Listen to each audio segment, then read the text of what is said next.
যেন ওর অ্যাকাউন্টে ঢুকে যায়, আর এর টেন্ডেন্সি কী হবে ভাই, ওর টাকাটাও যেন এর অ্যাকাউন্টে ঢুকে যায়। ভাই হিউম্যান টেন্ডেন্সি এরকম, দুজনে শেয়ার করবে, তারপর কী হবে ভাই, আমার টেন্ডেন্সি হবে যে তোর অ্যাকাউন্টটা যেন আমার অ্যাকাউন্টে ট্রান্সফার হয়ে যায়, আর তোর কী হবে বলতে তোর আমারটা যেন তোর অ্যাকাউন্টে ট্রান্সফার হয়ে যায়। সিম্পল গল্প। মার্কারের রেসপেক্টে বলি ভাই, আমি চাইবো ওই মার্কারটা যেন আমার কাছে চলে আসে, ও চাইবে ভাই আমারটা যেন ওর কাছে পুরোপুরি চলে যায়। তার মানে কী হবে ভাই, এদের মধ্যে আবার টানাটানি শুরু হবে, ঠিক আছে, এই দুখানা ইলেকট্রন নিয়ে টানাটানি স্টার্ট হবে। জিতবে কে, যার ইলেকট্রোনেগেটিভিটি বেশি সেই হচ্ছে আমার জিতবে আলটিমেটলি, বুঝতে পেরেছিস? তাহলে এই জন্য আমাকে একটা ইলেকট্রোনেগেটিভ অর্ডার মনে রাখতে হবে। ক্লিয়ার? তাহলে ইলেকট্রোনেগেটিভিটি মানে কি বলতো, ইলেকট্রোনেগেটিভিটি মানে হচ্ছে কোভ্যালেন্ট বন্ড ফর্ম হওয়ার পরে ইলেকট্রন টানার টেন্ডেন্সি।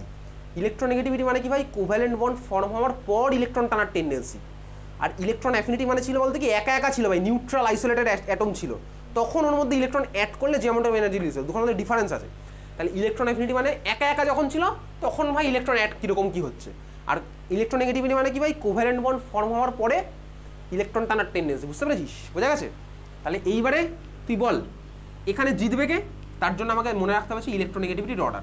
আমি ইলেকট্রোনেগেটিভিটির সেই অর্ডারটা মনে রাখবো যেটা ইউজ করলে 11-12 লেভেলে অনেক কোশ্চেনের অ্যান্সার সলভ হয়ে যায়, ম্যাক্সিমাম কোশ্চেন সলভ হয়ে যায়, সেটাই মনে রাখবো। যেই বাড়িটিকে আলাদা আলাদা স্কেল, অনেক রকমের ইলেকট্রোনেগেটিভিটি আছে, ঠিক আছে, অ্যাললেট-রাকাউ স্কেল আছে, পাউলিং স্কেল আছে, এগুলোতে তো ক্যালকুলেট করতে হবে, বোর্ড এক্সাম এগুলো কিচ্ছু নেই। সিম্পল আমি ইলেকট্রোনেগেটিভ অর্ডার মনে রাখবো, 11-12 দুখানা ক্লাস হলে তুই মনে রাখবি, সেই অর্ডারটা লেখ। FON CL BRI S, তারপরে কার্বনের মধ্যে তিনটে টাইপ, তিনখানা টাইপ আমি কিছুদিন পরে জেনে যাব যখন কেমিক্যাল বন্ডিং চ্যাপ্টার পড়বো। CSP, তারপরে CSP2, CSP3, ঠিক আছে, লেখ। FON CL BRI SCS SP SP2 SP3 SP2 SP2 SP3 আমি জেনে যাবো কিছুদিন পরে যখন কেমিক্যাল বন্ডিং চ্যাপ্টার পড়বো। FON CL BRI SC, ঠিক আছে, সি এর মধ্যে তিনখানা আছে, SP SP2 SP3, এগুলো কি আমি জানি না, এখন কদিন পরে জেনে যাবো, সময়ের সাথে সব জানতে পারবি, ঠিক আছে। আর কার্বন SP3 আর হাইড্রোজেন হচ্ছে ভাই ভাই, এদের মধ্যে ভাই কোনো ঝামেলা নেই, এরা ভাই, ঠিক আছে। কিন্তু পরিস্থিতির চাপে বললে ভাই CSP3 আর ভাই মনে করবে না হাইড্রোজেনকে। যাই হোক চল, তাহলে ভাই এটা হচ্ছে, এটা যেন মুখস্থ হয়ে যায়, এখনই যেন মুখস্থ হয়ে যায়। FON CL BRI S, আপাতত তোকে SP SP2 SP3টা না মনে রাখলেও চলবে, তুই আপাতত SCH মনে রাখ, তাহলেই হবে। বন্ডিং চ্যাপ্টার পড়ার সময় ভাই SP SP2 SP3 মানে বুঝে যাবে, ওকে, মুখস্থ গেছে। FON CL BRI SCH, আপাতত এই কার্বনকে আর তিনটে ভাবে ভাগ করতে হবে না, তুই বাকিটা মুখস্থ করে fail. FON CL BRI SCH, এটা হচ্ছে আমার কি ভাই, ইলেকট্রোনেগেটিভিটির অর্ডার। এটা বক্স করে রাখবি, এটা মুখস্থ থাকে, এটা দিয়ে সব জায়গায় 11-12 ঘুরিয়ে এটার অ্যাপ্লিকেশন আছে, বুঝলি। FON CL BRI SCH, ঠিক আছে, হয়ে গেছে লেখা। এটার মানে কি ভাই, এটার মানে হচ্ছে ফ্লুরিনের ইলেকট্রোনেগেটিভ সবচেয়ে বেশি, এটার মানে তুই বুঝে গেছিস। এবার তাহলে তুই বলতো ভাই যে বেশি ইলেকট্রোনেগেটিভ সে হচ্ছে আমার আলটিমেটলি টেনে নেবে অন্যেরটা। তাহলে তুই এবার এই সিনারির দিকে তাকা, HCl কার ইলেকট্রোনেগেটিভিটি বেশি বল, চার থেকে বল কার বেশি হলো, ক্লোরিনের বেশি হলো। তাহলে বলতে কী হবে, সিস্টেমটা এরকম হবে, ক্লোরিন আমার ভাই ইলেকট্রন টেনে নেবে কার দিকে, নিজের দিকে টেনে নেবে, বোঝা গেছে। তাহলে যদি টেনে নেয় সিস্টেমটা আমি এখান থেকে এরকমের পাবো, তাহলে মাঝ বরাবর যে ইলেকট্রন ছিল সেটা এখন ক্লোরিনের দিকে শিফট করে যাবে, তাহলে ছবিটা আমার এরকম হবে এখন। এটা তুই বুঝতে পারলি ভাই, এই ছবিটা হচ্ছে এরকম, এটা হচ্ছে আমার আইডিয়াল সিনারি, এরকম হবে। যেহেতু ক্লোরিনের ইলেকট্রোনেগেটিভ বেশি, তাহলে ভাই টানাটানির গল্পটা হলো, বোঝা গেছে, ক্লিয়ার। মানে ধর তুই একটা বাচ্চার সাথে মারামারি করছিস, বাচ্চা সব কিছু তুই ছিনিয়ে নিবি, ঠিক আছে, ব্যাপারটা এরকম, ওকে। চল এবার এই ছবিটা হওয়ার পরে আরও একটা জিনিস জেনে রাখি, যখন পড়ছে একটা জিনিস জেনে রাখি, দেখ ক্লোরিনের মাথায় হাইড্রোজেনের ইলেকট্রন ডেন্সিটি শিফট করেছে ভাই, তাই তো, ক্লোরিনের মাথায় ভাই হাইড্রোজেন ইলেকট্রন ডেন্সিটি শিফট করেছে, হাইড্রোজেন ইলেকট্রন ক্লোরিনের দিকে চলে গেছে। তাহলে ক্লোরিনের মাথায় কোন চার্জ ডেভেলপ হবে বলতো, নিজের ইলেকট্রন তো নিজের ভাই, ডটটা তো ক্লোরিনের নিজেরই প্রপার্টি, ক্রসটাও চলে এসছে, তাহলে ক্লোরিনের মাথায় কোন চার্জ ডেভেলপ হবে বলতো, নেগেটিভ চার্জ। কারণ কি, অন্যের ইলেকট্রন আমার মাথায় যদি আসে, তা আমার ইলেকট্রন তো আমারই ছিল, তোরটাও আমার কাছে এসে, তাহলে স্বাভাবিকভাবে আমার মাথায় মাইনাস চার্জ ডেভেলপ হবে। দেখ হাইড্রোজেন বাধ্য হয়েছে ইলেকট্রন পাঠিয়ে দিতে, তাহলে হাইড্রোজেনের মাথায় কোন চার্জ ডেভেলপ বলতো, পজিটিভ চার্জ, কারণ হাইড্রোজেনের মাথায় ইলেকট্রন কমে গেছে, তাহলে হাইড্রোজেনের মাথায় প্লাস চার্জ ডেভেলপ হবে। এত ক্লিয়ার? কিন্তু দেখ এখানে দেখ, এদিকে তাকাবি, এই ছবিটাতে হাইড্রোজেন ভাই এখনো পুরোপুরি ছেড়ে দেয়নি, মানে হাইড্রোজেনের এখনো অ্যাট্রাকশন আছে, নিজের ইলেকট্রনের প্রতি অ্যাট্রাকশন এখনো হাইড্রোজেনের আছে। এই জন্য ভাই এটাকে কমপ্লিট প্লাস চার্জ বা এটাকে কমপ্লিট মাইনাস চার্জ বলে না, এটাকে কি বলে, এটাকে বলে হচ্ছে পার্শিয়াল পজিটিভ চার্জ আর পার্শিয়াল নেগেটিভ চার্জ। তুই ম্যাথসে যখন ডিফারেন্সিয়েশন করবি না, এই সাইনটা তুই দেখতে পাবি, ডেল্টা সাইনটা ইউজ হবে তোর, DDX ডেল এক্স এগুলো তোর ইউজ হবে ম্যাথসে গিয়ে, ডেল্টা এক্স এরকম ইউজ হবে, ডেল্টা এক্স। ডেল্টা এক্স মানে কি, দেখে রাখ, ডেল্টা এক্স মানে হচ্ছে, এদিকে তাকা, ডেল্টা এক্স মানে হচ্ছে সাপোজ এটা আমার এক্স, এটা ধর আমার এক্স, এই পুরোটা তার মানে এক্স।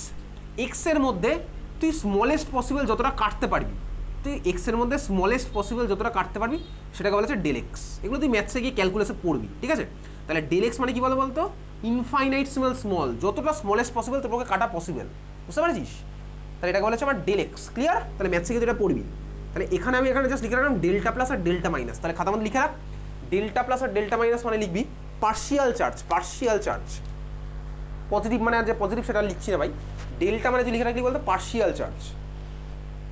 চার্জ মানেটা কি? মানে হচ্ছে ভাই ক্লোরিন এখনো পুরোপুরি টেনে নিতে পারেনি, যদি পুরোপুরি টেনে নিত তাহলে হয়তো কমপ্লিট মাইনাস। আর হাইড্রোজেনও ভাই এখনো পুরোপুরি দেয়নি, হাইড্রোজেনে এখনো অব্দি অ্যাট্রাকশন আছে ভাই। তুই যেমন দেখছিস ভাই তোর অ্যাকাউন্ট থেকে টাকা চলে যাচ্ছে, তুই দেখছিস, হ্যাঁ তুই কিছু করতে পারবি না, চলে যাচ্ছে ভাই, তার মানে কি বলতো ডেল্টা প্লাস হচ্ছে। আর ক্লোরিন ভাই আস্তে আস্তে টানছে, তাহলে ক্লোরিন মাথায় ডেল্টা মাইনাস হচ্ছে, বোঝা গেল? এইবারে ধর আমি এর মধ্যে যদি ওয়াটার অ্যাড করি, তাহলে বলতো কি দুজনের মধ্যে ঝগড়া হচ্ছে, দেখতেই পাচ্ছিস ঝগড়া, একজন জিতছে আরেকজন হারছে।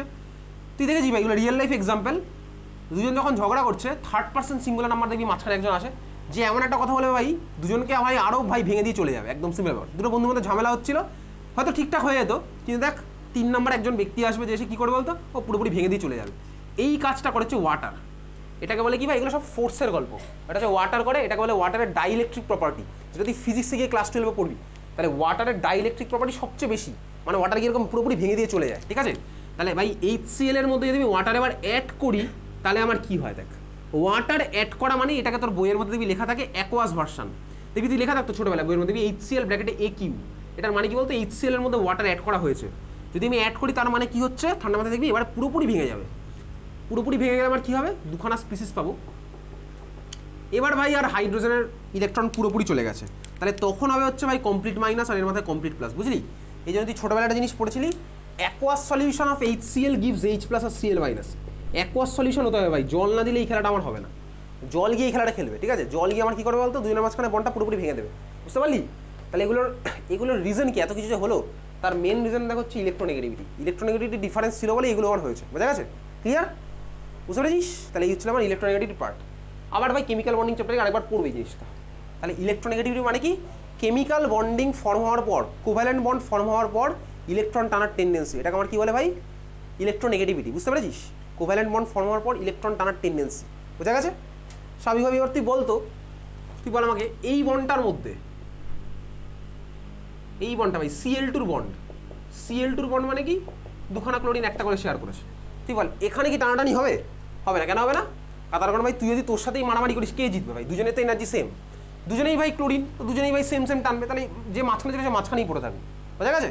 তাহলে যাই হোক চল, ইলেকট্রোনেগেটিভ আমি বুঝে গেছি, ইলেকট্রন টানার টেন্ডেন্সি, তাহলে মনে থাকবে ইলেকট্রোনেগেটিভিটি মানে কি, ইলেকট্রন টানার টেন্ডেন্সি। কোথায় টেন্ডেন্সি? কোভ্যালেন্ট বন্ড ফর্ম হওয়ার পর। ওকে, একদম সিম্পল ব্যাপার। তাহলে খাতার মধ্যে লেখ ফ্যাক্টরস এফেক্টিং, খাতার মধ্যে লেখ ফ্যাক্টরস এফেক্টিং ইলেকট্রোনেগেটিভিটিকে শর্টে EN লেখ, factors affecting EN, factors affecting EN। Number 1 লেখ সাইজ, ফ্যাক্টরস এফেক্টিং EN, এক নাম্বার লিখছি সাইজ। তুই বলতো ভাই সাইজ বড় হলে ইলেকট্রোনেগেটিভিটি বেশি হবে না কম হবে? কমন সেন্সে কম হবে, কেন ভাই? সাইজ বড়, তাহলে তো নিউক্লিয়াস অ্যাট্রাক্টই করতে পারছে না, বুঝেছিস? তাহলে এক নাম্বার লেখ সাইজ ইনভার্সলি প্রপোর্শনাল টু মানে কি, এটাকে 1/En, বোঝা গেছে? আচ্ছা তুই মনে রাখবি ভাই তোর এই যত ফ্যাক্টরই পড়ি না কেন আলটিমেটলি কিন্তু এটাই হবে অর্ডার, যা এই ফ্যাক্টর পর এটাই আলটিমেটলি অর্ডার, এটা সব কিছুকে কম্বাইন করে লেখা আছে। ওকে চল 2 নাম্বার লেখ nuclear charge.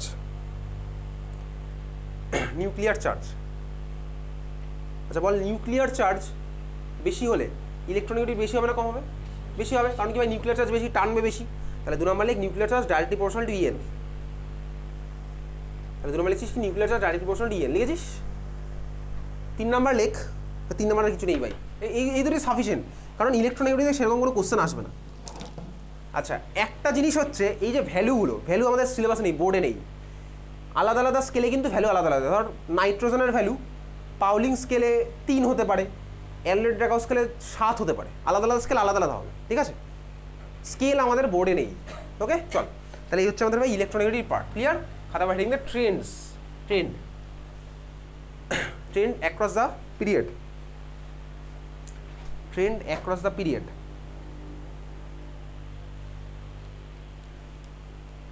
Trend across the period.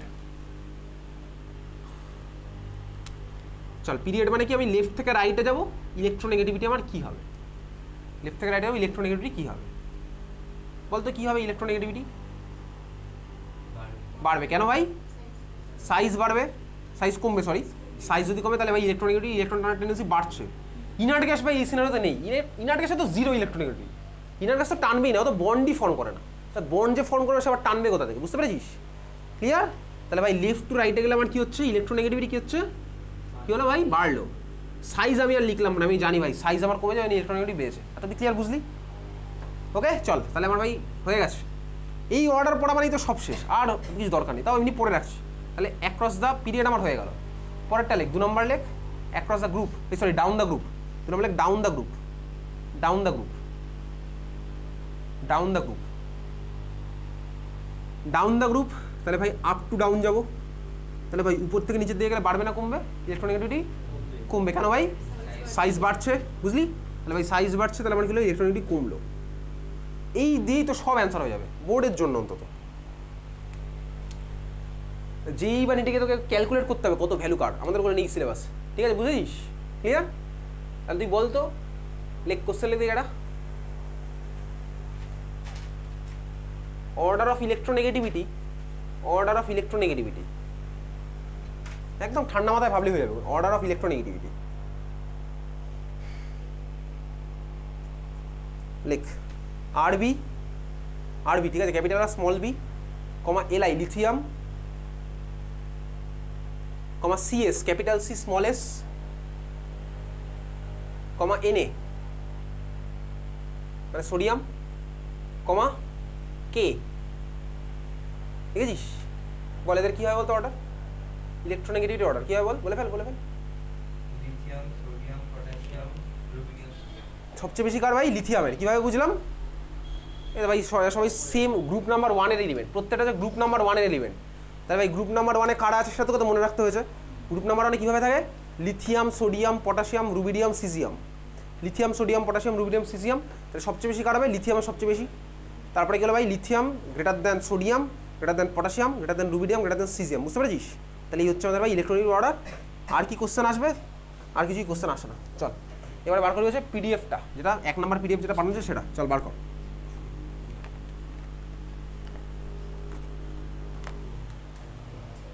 যার কাছে ফোন নিয়ে একটু পাশের জনকে বল ফোনটা দেখাতে, তুই বলবি ঠিক আছে, আমি বলবো না তোর হয়ে।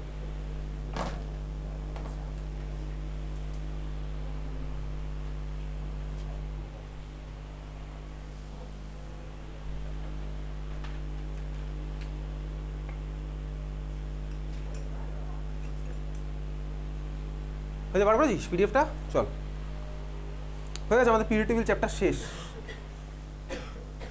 আর খুচখাচ টুকটাক কনসেপ্টগুলো আজকে আর পরের ক্লাসে কোশ্চেন আনসার করার সময় হবে, ঠিক আছে? আচ্ছা দেখতে পাচ্ছিস কোশ্চেন। ফার্স্ট কোশ্চেন হচ্ছে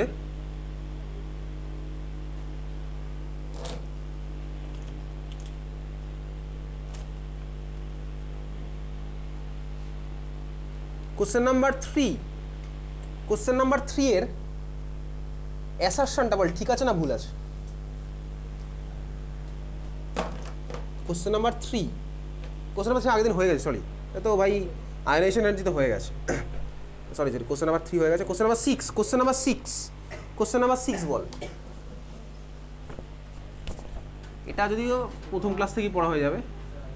আইসো বার, এক্স্যাক্টলি ভাই সেম মাস নাম্বার, তাই তো আইসো বার বলে এদেরকে খাতার মধ্যে লিখেছিলাম। ওকে তাহলে চল কোশ্চেন নাম্বার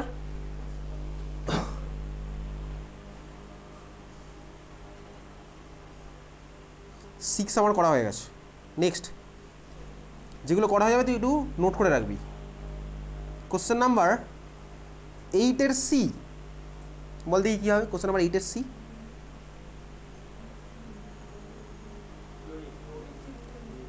ফ্লোরিন, তাই তো? কোথা থেকে বুঝলাম?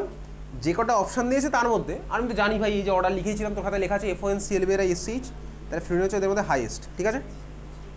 তাহলে কোশ্চেন নাম্বার 8-এর সি আমার হয়ে গেছে। আচ্ছা তারপরে যাই ভাই কোশ্চেন নাম্বার 11, তুই এটা ভেবে বল, এটা তুই পেরে যাবি, ভাবলেই হবে। কোশ্চেন নাম্বার 11টা কী হবে? কার ইলেকট্রোনেগেটিভিটি বেশি? তুমি ভাবলেই পেরে যাবে। Fe plus 3 exactly. কারণ কি? নিউক্লিয়ার চার্জ বেশি ভাই, ইলেকট্রন কমে গেছে, প্রোটন তো আমার সেমই আছে, তার মানে নিউক্লিয়ার চার্জ বেড়েছে, বুঝলি? টানবে বেশি স্বাভাবিকভাবেই, বোঝা গেছে? তাহলে কোশ্চেন নাম্বার 11 আমার কার বেশি হলো Fe প্লাস 3। হোয়াই জানতে চাইছে তুই বলবি because Fe plus 3 has higher effective nuclear charge, বোঝা গেল? Fe প্লাস 3 ভাই এফেক্টিভ নিউক্লিয়ার চার্জ বেশি, বুঝলি? চল তাহলে কোশ্চেন নাম্বার কত ছিল এটা? 11। বুঝতে পেরেছি আগেরটা? চল কোশ্চেন নাম্বার 11 হয়ে গেছে। নেক্সট চলে যাবো question number 16। What is diagonal relationship? খাতায় হেডিং দে ডায়াগোনাল রিলেশনশিপ। চল খাতায় হেডিং দে ডায়াগোনাল রিলেশনশিপ।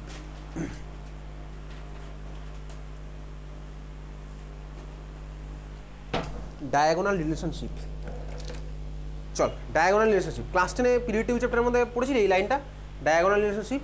দেখ বেসিক্যালি ডায়াগোনাল রিলেশনশিপ মানে কি? কথার মধ্যে ডায়াগোনাল লুকিয়ে আছে ভাই। ডায়াগোনাল, ডায়াগন মানে তুই জানিস ভাই কীরকম ডায়াগন বলতো? বেসিক্যালি আমি দেখলাম ডায়াগন মানে ফার্স্ট বোঝাই, তুই রিয়েল লাইফে কীভাবে ডায়াগনটাকে অ্যাপ্লাই করিস। এটা তুই অ্যাপ্লাই করিস না, ধর কোনো একটা রাস্তা এরকম সোজা যাচ্ছে, তোকে ধর এই পয়েন্টে যেতে হবে। তুই যদি দেখিস ভাই এখানে একটা শর্টকাট, যদি এটা ইউজ করিস তো তুই ডায়াগোনালি যাস। কেন যাস? তুই পিথাগোরাসের ল অ্যাপ্লাই করিস। এগুলো তুই অ্যাকচুয়ালি করিস। এটার ডিস্টেন্স ভাই এই দুখানে যোগ করে যাবে, তার থেকে কম হবে, এইভাবেই তুই যাস। শর্টকাট তো ওখান থেকেই এসছে, মেজারমেন্ট তো আমার ওখান থেকেই এসছে, তাই না? যাই হোক চল ডায়াগোনাল রিলেশনশিপ দেখ। আমি পিরিয়ড টেবিলের একটা বেসিক পার্ট আঁকছি। কোন পার্ট আঁকবো? পিরিয়ড 2 আর পিরিয়ড 3 এর কিছু একটা পার্ট আঁকছি। আঁকা যাক ভাই। পিরিয়ড 2 তো আমার কোথা থেকে স্টার্ট আছে? লিথিয়াম থেকে। তারপরে কি আছে ভাই? সোডিয়াম। লিথিয়ামের পরে কি আছে ভাই? বেরিলিয়াম। বেরিলিয়ামের পরে হচ্ছে ম্যাগনেসিয়াম। বেরিলিয়ামের পরে হচ্ছে বোরন, এরপরে আছে অ্যালুমিনিয়াম। হয়েছে আঁকলাম। বোরনের পরে কার্বন, এরপরে সিলিকন। হয়েছে, এই পার্টটা আমি আঁকলাম। এইবারে তুই ভালো করে দেখ আমি কাকে এঁকেছি ভাই? Period number 2, period number 3। হয়েছে? পিরিয়ড টেবিলে ভাই এই diagonally lithium magnesium, beryllium aluminium আর বোরন সিলিকন, এই তিনজনের ভাই প্রপার্টির কিছু সিমিলারিটি আছে। এরা সেম সেম টাইপের কেমিক্যাল রিয়াকশন দেয়। এটা কি বলেছে? Diagonal relation. কেন আসলো চল দেখি, বুঝে যাবো কেন আসলো। কি বললাম ভাই? Lithium magnesium diagonal, like beryllium aluminium আর বোরন সিলিকন, এরা আমার কি বলতো ডায়াগোনালি আছে সব পরপর। বেরিলিয়াম সোডিয়াম কিন্তু নেই ভাই, আছে এরা দুজন, মনে থাকবে তো? এরা আমার কী করছে বলতে, এদের property same, chemical property same. কেন সেম বুঝতে পারবো কেন সেম, এটাকে আমার বলেছে ডায়াগোনাল রিলেশনশিপ। ওকে, এরা বাদ দিয়ে কিন্তু আর কারোর মধ্যে দেখতে পাবো না। কেন দেখতে পাবো না? কারণ কেমিক্যাল বন্ডিং চ্যাপ্টার যখন পড়বো তখন একটা নাম পড়বো আয়নিক পোটেনশিয়াল বলে। এগুলোর পিছনে কারণ হচ্ছে আয়নিক পোটেনশিয়াল। যেহেতু আমি এখনো কেমিক্যাল বন্ডিং পড়িনি, তো আয়নিক পোটেনশিয়াল তোকে এখন বলছি না, তোকে একটা সিম্পল ফ্যাক্টর বলছি যেটা লিখে তুই নাম্বার পেয়ে যাবি। ওকে, তো সেটা এই বইয়ের মধ্যে লেখা আছে, সেটা তোকে জানতে চাইবে। এটা বুঝতে পারছিস? এটা ভাই আমার রিলেশনটা কেন সেম হলো, চল দেখি কেন সেম। দেখ, দুটো এলিমেন্ট রিয়াকশান করার জন্য মেন কারণ হচ্ছে ওর ইলেকট্রন। ইলেকট্রন ভাই কীরকম কতটা জায়গা জুড়ে ছড়িয়ে আছে। যদি বেশি জায়গা জুড়ে ছড়িয়ে থাকে, যদি আমার সাইজ বড় হয়, তাহলে স্বাভাবিকভাবেই দেখো ইলেকট্রন ইজিলি বেরিয়ে যাবে, বুঝতেই পারছি ভাই। আর যার ভাই সাইজ ছোটো হবে ওর তো ইলেকট্রন ইজিলি বেরোতে চাইবে না, সিম্পল ব্যাপার। তাহলে একটা ফ্যাক্টর আমার সাইজ কাজ করে কোনো রিয়াকশন করার সময়, কে কতটা ভালো কীভাবে কেমিক্যাল রিয়াকশন করবে তার জন্য সাইজ আমার একটা ফ্যাক্টর, বুঝতে পেরেছিস? সাইজ আমার একটা ভালো ফ্যাক্টর। আরও একটা ফ্যাক্টরও আছে, সেই ফ্যাক্টরটা হচ্ছে আমার চার্জ ভাই। আর যেরকম আমি তুই পড়েছিলাম জিরকোনিয়াম আর হ্যাফনিয়াম, কেন আলাদা করা পসিবল নয়? সাইজ আমার সেম ছিল, মনে আছে? আর দেখবি ওর সাথে চার্জটাও আমার ঢুকেছিল ওখানে, চার্জও আমার সেম হতে হবে, তাই না? চার্জ সেম মানে আমার অ্যাট্রাকশনটা সেম হবে। তো এইবারে দেখ, লিথিয়াম থেকে যখন আমি বেরিলিয়ামে যাই তখন আমার কি হয়? সাইজের ফ্যাক্টর দেখি, সাইজের ফ্যাক্টর দেখবো। দেখ, লিথিয়াম থেকে বেরিলিয়ামে যাচ্ছি, লেফট টু রাইটে গেলে আমার কী হবে? সাইজ কমে যায়। তাহলে যখন আমি দেখ লেফট টু রাইটে গেলাম, আর আমার কমলো, আর ফর আমি রেডিয়াস বলছি, সাইজ বলছি, ঠিক আছে? আর আমার কমেছে, খুব ভালো কথা। দেখ, যখন এই বেরিলিয়াম থেকে ম্যাগনেসিয়ামে যাবো তখন আমার কী হবে বলতো? সাইজ বাড়ে, কারণ ভাই গ্রুপ ওয়াইজ উপর থেকে নিচে যাচ্ছি, তাহলে সাইজ আমার বাড়লো। তো কী হয় বেসিক্যালি দেখ, এইখান থেকে এখানে গেলাম সাইজ কমলো, আর এখান থেকে গেলাম সাইজ আমার বাড়লো। কী হয় বলতো? কাটাকুটি হয়ে যায় এই দুখানা ফ্যাক্টর। ওই জন্য লিথিয়াম আর ম্যাগনেসিয়ামের সাইজ অলমোস্ট সেম হয়ে যায়, ওরা সেম সেম ভাবে রিঅ্যাকশনে পার্টিসিপেট করে। এটা খুবই বেসিক লেভেলের অ্যান্সার, এটা অ্যাকচুয়াল অ্যান্সার নয়, বাট এটা তুই লিখলে তুই নাম্বার পাবি, বুঝতে পেরেছিস? কী বললাম ভাই? সাইজ সেম, ওই জন্য ভাই রিঅ্যাকশনে সেম সেম দিচ্ছে। এটা খুব বেসিক লেভেলের অ্যান্সার হয়ে গেল। অ্যাকচুয়াল অ্যান্সার এটা লিখলে তুই পরীক্ষাতে নাম্বার পেয়ে যাবে, তোর বইয়ের মধ্যে এটাও লেখা আছে। কিন্তু অ্যাকচুয়াল রিজন আমি জানতে পারবো কেমিক্যাল বন্ডিং চ্যাপ্টারকে যখন আয়নিক পোটেনশিয়াল বলে একটা টার্ম পড়বো। তুই এটা বুঝেছিস? সাইজ তোর বোঝা হয়ে গেছে। সিমিলার হচ্ছে পরেরটা, দেখ, বেরিলিয়াম থেকে বোরনে যাবো, একই গল্প ভাই, সাইজ কমছে। বোরন থেকে অ্যালুমিনিয়ামের সাইজ বাড়বো, cancel, same same size, reaction same same হচ্ছে, বুঝেছিস? বোরন থেকে কার্বনে গেলাম ভাই, রেডিয়াস কমবে, কার্বন থেকে সিলিকনে গেলাম, রেডিয়াস বাড়বে, সাইজ সেম সেম, ব্যাস। এই হচ্ছে তোর রিজন। ক্লাস 11-এ যা 10-এও তাই ছিল, কিন্তু অ্যাকচুয়াল রিজন এটা নয়। এটা লিখে তুই নাম্বার পাবি। আয়নিক পোটেনশিয়াল একটা টার্ম, কেমিক্যাল বন্ডিং পড়বো তখন জানতে পারবো, যখন ফাজান্স রুল পড়বো, ঠিক আছে? ফাজান্স রুল, এখানে চার্জের একটা রোল আছে, সেটা এখন আমার দরকার নেই, এটুকু আমার দরকার, বোঝা গেল? তাহলে ডায়াগোনাল রিলেশনশিপ কি, তোকে পরীক্ষাতে কোশ্চেন করবে, হোয়াট ইজ ডায়াগোনাল রিলেশনশিপ, আমি তোকে পাঠিয়ে দেবো, মুখস্থ করবি, বলবি ভাই এরা এরা দেখায়। পিরিয়ড 2 কে কে দেখাচ্ছে তাহলে ভাই? পিরিয়ড 2 গ্রুপ 1-এর সাথে কে দেখালো বলতো? পিরিয়ড 3 গ্রুপ 2, দেখতে পাচ্ছিস? কোন এলিমেন্টটা দেখাচ্ছে দেখ, ভালো করে দেখাবি। পিরিয়ড 2 গ্রুপ 1 একটা এলিমেন্ট আছে ভাই পৃথিবীতে, পিরিয়ড 2 গ্রুপ 1 একজনই একমাত্র বসে আছে, ঠিক আছে? আর পিরিয়ড 3 গ্রুপ 2 একজনই একমাত্র পাবি। পিরিয়ড 3 গ্রুপ 2 এ, পিরিয়ড 3 গ্রুপ 1 এ, পিরিয়ড 3 গ্রুপ 4 এ ভাই, এই 3 বুঝতে পারছিস তো? হচ্ছে 13। তাহলে পিরিয়ড 3 গ্রুপ 2 একজন একমাত্র আছে, এরা দুজন দেখালো, বোঝা যাচ্ছে? তাহলে পরীক্ষাতে তোকে ভাই এইভাবেও দিতে পারে, ক্লিয়ার? তাহলে কোন কোন পেয়ারগুলো মুখস্থ হয়ে যাবে, এখনই হয়ে যাবে তোর মুখস্থ, জাস্ট 3খানা পরপর এরকম ক্রস। তারপরে গিয়ে আর ভাই সাইজ ফাইজ হবে না, কারণ ডি কন্ট্রাকশনটা ঢুকবে আর ভাই সেম হবে না। মানে অ্যাকচুয়াল রিজন তো এটা নয় ভাই, অ্যাকচুয়াল তো আমাকে জানতে হবে, চার্জের গল্পটাও আছে, ঠিক আছে? চল, তাহলে হচ্ছে আমার ভাই ডায়াগোনাল রিলেশনশিপ, আমি তোকে পাঠিয়ে দেবো, মুখস্থ করবি, আসবে পরীক্ষাতে। What is the cause of diagonal relationship, তোর ভাই এই সাইজ লিখলেই তুই নাম্বার পেয়ে যাবি। ওকে চল, পরেরটাতে যাই।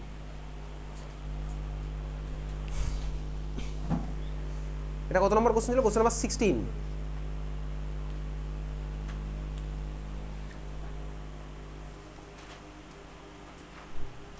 সিক্সটিনের পরে হচ্ছে কোশ্চেন নাম্বার 25। হোমওয়ার্ক ছিল, পরে আসছি। আচ্ছা, কোশ্চেন নাম্বার তুই দেখ 24-এর সি, 24-এর সি, তুই আমাকে বলার ঠিক আছে না ভুল আছে বলবি, তাহলেই হবে। 24-এর সি ঠিক আছে না ভুল আছে বল? ঠিক আছে, এক্স্যাক্টলি। কেন ঠিক আছে? আরে ভাই কিছুক্ষণ আগেই পড়েছি, ঠিক আছে? কে কাকে ছাপিয়ে বেরিয়ে গেল, ক্লোরিন ফ্লুরিনকে ছাপিয়ে বেরিয়ে গেছে, তাহলে B R greater than I, ঠিক আছে? তাহলে 24-এর সি আমার ঠিক। চল,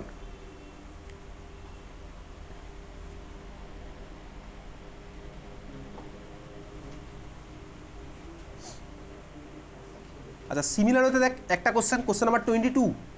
কোশ্চেন নাম্বার 22 বলতো কোনটা হবে অর্ডার, তুই দেখলে বুঝে যাবি। কোশ্চেন নাম্বার 22 দেখেই বুঝে যাবি। কোশ্চেন নাম্বার 22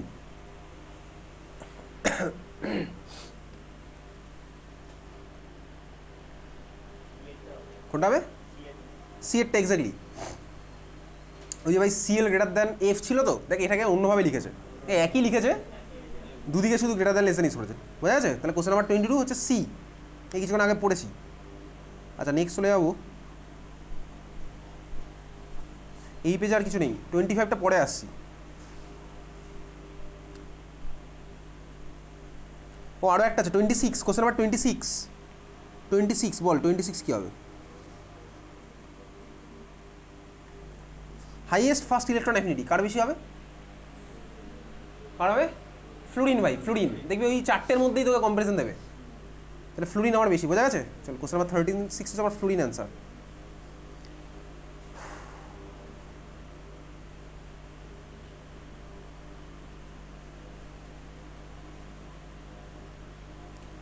পরের page, page number 2। Page number 2-তে হচ্ছে কোশ্চেন নাম্বার 32। কোশ্চেন নাম্বার 32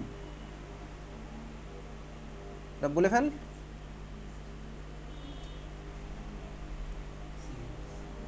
কে কে? Caesium, exactly. এবং alkali metal which element do you expect to be least electronegative? Size সবচেয়ে বড় ভাই সিজিয়ামের, ফ্রান্সিয়াম ফ্রান্সিয়াম তোর হবে না, ঠিক আছে? রেডিও অ্যাক্টিভ এলিমেন্টগুলো তোর অ্যান্সার নয়, তাহলে সিজিয়াম আমার। ওকে, বুঝতে পারলি ভাই? সবচেয়ে নিচে আছে সাইজ বড় মেটাল, ছাড়তে তো চাইবে, টানতে আর চাইবে না। আর সিজিয়াম দেখ মেটাল তো ওই লিস্টের মধ্যে ছিলই না। হোয়াই, রিজন কি বলবি? বলবি size is highest, size is largest. Okay চল, হোয়াই এর অ্যান্সার তোকে পাঠিয়ে দেবো কতগুলো এরকম।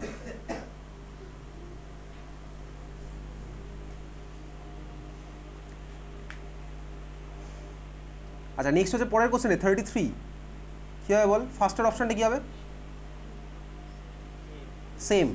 পরেরটা কী হবে? ডায়াগোনাল রিলেশনশিপ, ঠিক আছে? ওকে চল 33 বুঝলাম। 34 কী হবে? 34 কী হবে? কারেক্ট কোনটা হবে? তুই বার কর, কারেক্ট কোনটা হবে, বার করতে পারবি, কর।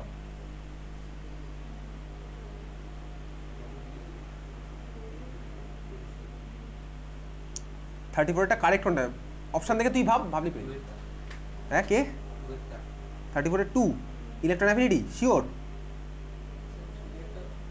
3 কেন 3 C L greater than F greater than I ভাই, কিছুক্ষণ আগে পড়েছি। ক্লোরিন ফ্লুরিনকে ছাপিয়ে বেরিয়ে গেল, ব্রোমিন দেয়নি তো দেয়নি। সিএরটা আমার ঠিক, বিএডটা আমার ভুল বুঝে গেলাম। বিএডটা তো আমার ভুল বুঝতেই পারছি ভাই, সিএল ফ্লুরিনের থেকে বেশি হবে। আচ্ছা এবার বলতো এ যেটা অপশানটা দিয়েছে ওটার কারেক্টটা কী হতো বলতো? সোডিয়াম ম্যাগনেসিয়াম আর অ্যালুমিনিয়ামের মধ্যে অর্ডারটা কী হওয়া উচিত বল দেখি, খাতায় এঁকে ভাব দরকার হলে। সোডিয়াম ম্যাগনেসিয়াম আর অ্যালুমিনিয়ামের মধ্যে কী হওয়া উচিত বলতো?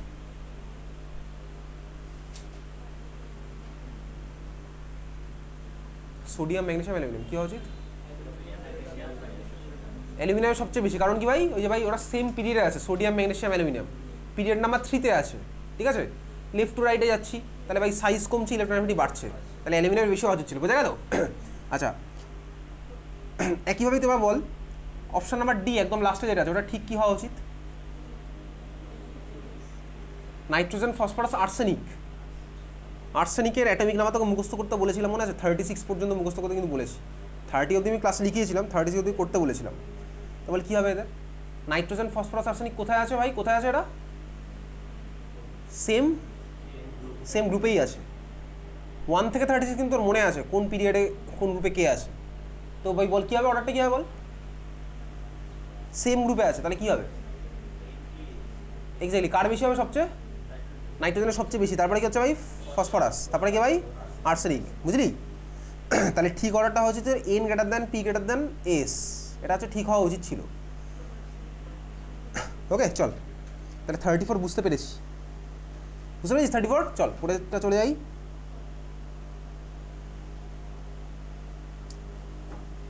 35 তো আগের দিন করেছিলাম, 36 করা আছে। হ্যাঁ 40 চল 40। এ তো ভাই বলেছিলাম এই কোশ্চেনটা আসবে, আমি তোকে পাঠিয়ে দেবো। Why electron affinity of noble gas are positive, values of electron affinity, ঠিক আছে? চল তারপরে চলে যাই 41 কী বলেছে? The reduction in atomic size with increase in atomic number is a characteristic of element. বলতো কী হবে এটা? The reduction in atomic size with increase in atomic number is a characteristics of কোন এলিমেন্টগুলো ক্যারেক্টারিস্টিক্স বলতো এটা? A block element, exactly. কী ছিল বলতো কন্ট্রাকশনটার নাম? ল্যান্থানাইট কন্ট্রাকশন, বুঝতে পেরেছিস? তাহলে 41 বোঝা গেছে। আচ্ছা নেক্সট হচ্ছে 43 অর্ডার অফ অ্যাসিডিক অক্সাইড।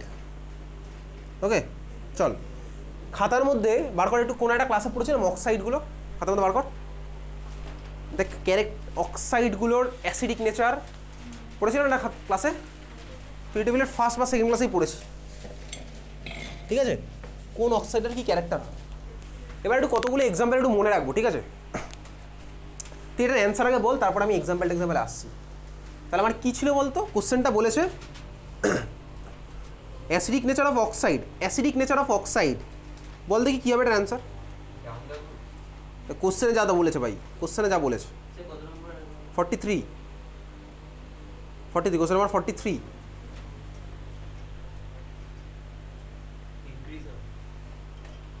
তার মানে অর্ডারটা কী হলো সবচেয়ে বেশি কার?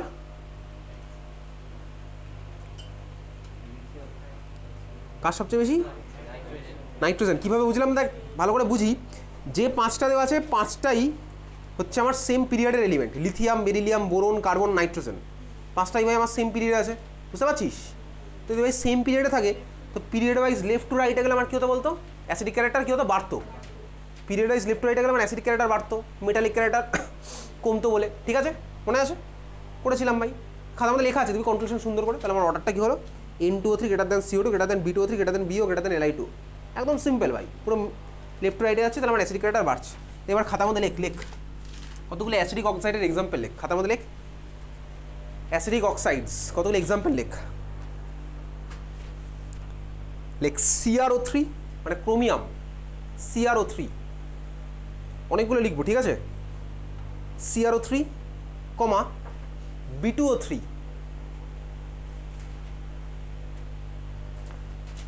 কমা CO2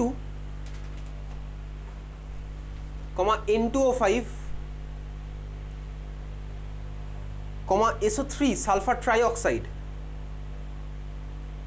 কমা Cl2O7 ঠিক আছে?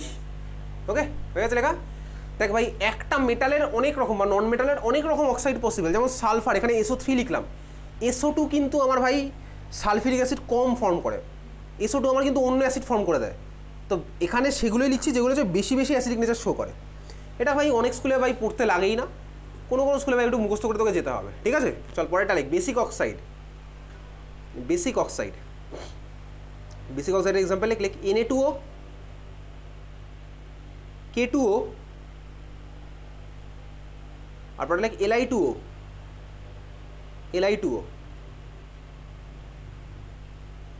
ঠিক আছে? পরেরটা লেখ, হেডিং দে পরেরটা নিউট্রাল অক্সাইড, নিউট্রাল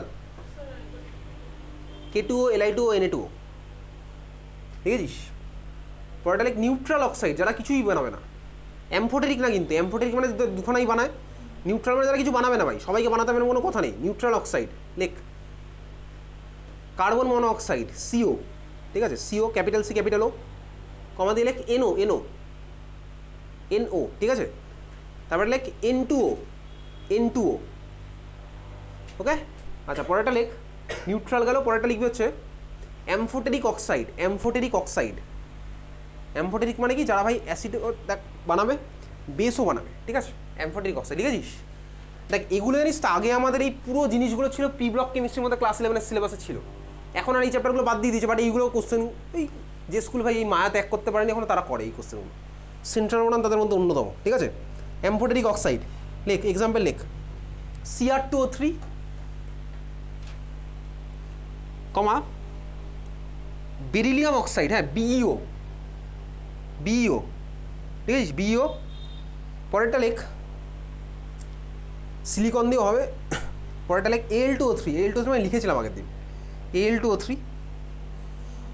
পরেরটা লেখ